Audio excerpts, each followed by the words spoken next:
सुप्रभात बच्चों, आज हम बहुब्रीहि समास का अध्ययन करेंगे। बहुब्रीहि समास का सूत्र है अनेकम अन्य पदार्थे बहुब्रीहि। जैसे कि सूत्र में ही कहा गया है कि इसमें पदार्थ चाहे कितने भी हों, लेकिन विशेषता किसी अन्य पदार्थ की होती है। नियम: जिस समास में अन्य पद प्रधान हो, अर्थात जहाँ अनेक प्रथमांत पद किसी अन्य शब्द के विशेषण के रूप में आते हैं, उसे बहुब्रीहि समास कहते हैं। यानी कि इसमें चाहे कितने भी पद हों, परंतु उनकी प्रधानता नहीं है। जो उन शब्दों की विशेषता कोई अन्य शब्द बताए या कोई अन्य पद बताए, तो वहां पर बहुब्रीहि समास होता है। इसके विग्रह करने पर यत शब्द के रूप लगते हैं। यत शब्द के जैसे यस्मिन है, यस्य है, यस्मात् है आदि ऐसे रूप लगते हैं। जैसे दशाननम, दस आननानि यस्य, हिंदी में है जिसका अर्थ 10 है मुख जिसके, अर्थात रावण। रावण क्या है? इन सभी पदों की विशेषता बता रहा है और वह एक अन्य पद है।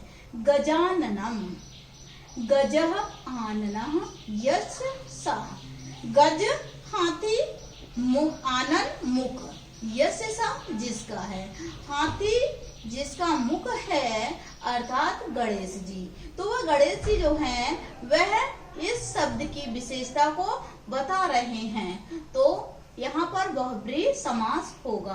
बहुब्रीहि समास के दो भेद होते हैं, एक समानाधिकरण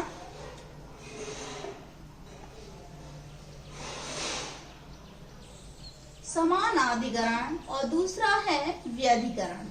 समानाधिकरण जिसका अर्थ स्पष्ट हो रहा है कि जिसके विग्रह करने की दशा में दोनों पदों में, यानी कि सभी पदों में, चाहे वो दो हों या दो से अधिक हों, सभी पदों में समान विभक्ति लगती है। यदि पहले पद में द्वितीय विभक्ति लगी तो दूसरे में भी द्वितीय विभक्ति लगेगी और तीसरे में भी द्वितीय विभक्ति ही लगेगी। जैसे इसमें नजर आ रहा है गज आनना यस्य सा, गज में भी प्रथमा विभक्ति है, आनन में भी प्रथमा विभक्ति है। तो यहाँ दोनों पदों में समान विभक्ति लगी हुई है। दूसरा है व्यधिकरण, जिसके सभी पद समान न हों। पद चाहे जितने भी हों, परंतु उन पदों में विभक्ति समान न हो। प्रथम पद में प्रथमा विभक्ति हो और द्वितीय पद में द्वितीय विभक्ति हो, या प्रथम पद में द्वितीय विभक्ति हो और द्वितीय पद में सप्तमी विभक्ति हो, उसे व्यधिकरण बहुब्रीहि कहते हैं। जैसे चंद्रशेखर, चंद्रः शेखरे यस्य सः, चंद्र है शिखर, चंद्र है जिसके शिखर पर, इसका हिंदी में बनेगा चंद्र है जिसके शिखर पर, अर्थात शंकर जी।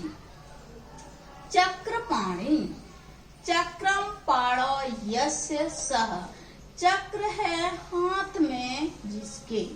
तो यहाँ चक्रम में प्रथम विभक्ति है और पाणौ में द्वितीय विभक्ति द्विवचन दिया गया है। यहाँ दोनों ही पदों में विभक्तियां भिन्न हैं, इसलिए यह व्यधिकरण बहुब्रीहि समास होता है।